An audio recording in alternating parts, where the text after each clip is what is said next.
Hi, this is my response. The thing that I'm trying to do is to replicate Stan Meyer's work. His idea is to create an electric oscillating circuit using a coil and a reactor. The reactor consists of two stainless steel pipes placed one inside of the other, creating this way a capacitor. The devices, the coil and the capacitor, at a certain frequency called a resonant frequency, start to transfer energy from one to the other, creating a buildup of energy in the capacitor, resulting in a rise in voltage using low power. Important to Stan Meyer, as I understood, was using distilled water. A capacitor is made of two plates of conducting material separated by a non-conductive material called the dielectric. The dielectric in this case is water, distilled water. Permittivity is the property of a material to allow or to resist the passing of an electric field through it. As bigger the number, the better. Water has the dielectric value of 80. The water molecule. The water molecule is made of one atom of oxygen and two of hydrogen that are sharing electrons to obtain a stable form, creating H2O, water. The bond is called covalent bonding. Besides that, they are hydrogen bonding that give water its most unique properties. The molecule is held together by electronic forces. In general, the atom is made of equal number of protons and electrons. Protons are positive and electrons are negative.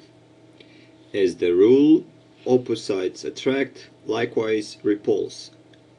So, the water molecule stays together by these electric forces of attraction between protons that are positive of one atom and the electrons which are negative of the other atom.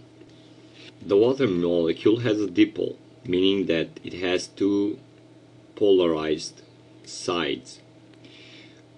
A negative side is situated on the oxygen part, and the positive one is situated on the hydrogen part. The water molecule is shaped as a V. This property is important as the water molecule behaves in an electric field as a magnetic needle behaves in a magnetic field. It orients itself to the electric field lines. So, the idea of Stan Meyer was to create between the plates forces bigger than those that hold the water molecule in order to break it apart.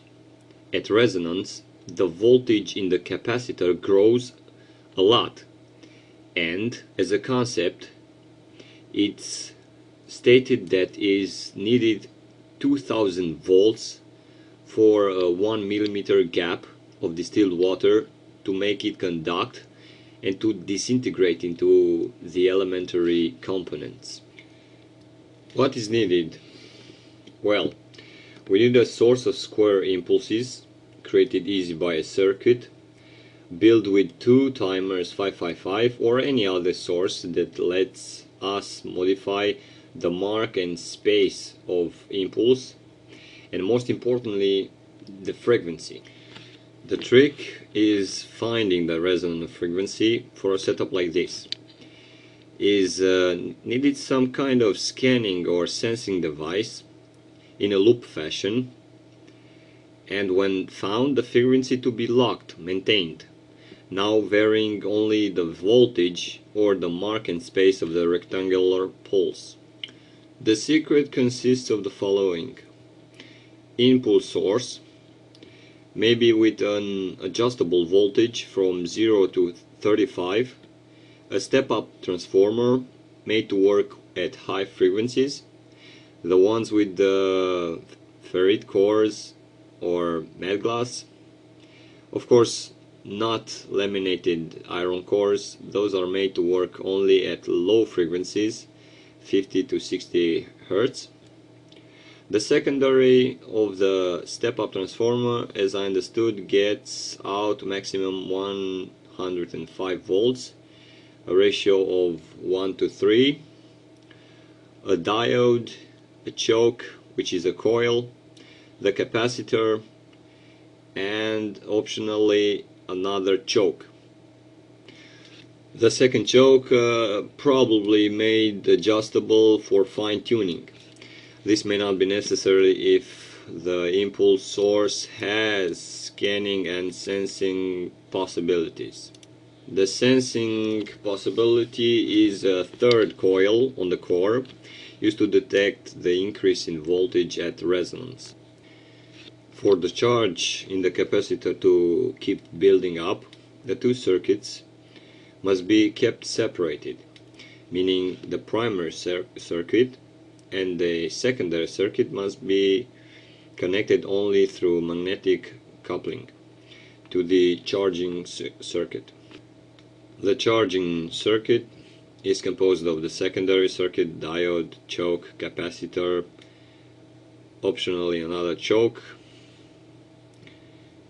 So, the charge voltage potential between the capacitor plates keeps getting bigger and bigger until the water molecule is elongated and the distance between hydrogen and oxygen increases to a point where the covalent bond ceases to exist. It breaks. The experiment that I tried was a simple electrolysis, because I had only tap water, so no capacitor, and of course no step-up transformer, no chokes, no sensing means. Of course, the traditional way of electrolysis of water is well known and not a good way to go. It's inefficient. You need a lot of power, of amperage. Plus, in the usual electrolysis of water, salt is added to increase conductivity of water. So it is clear we are not trying to do this. We want to make it isolating, but not to use distilled water. We want to use normal tap water or groundwater, whatever, but not distilled water. Plus, when you introduce table salt, when you are doing the electrolysis, you are releasing chloride as a gas, which is toxic and pollutes the air. So this is the end. The thing that I need help with is creating the capacitor to use normal tap water or maybe groundwater, as it has no chloride in it. I need advice isolating the plates from the water to make a capacitor. If you have any ideas, I'm listening. Well, goodbye and thank you for the interest.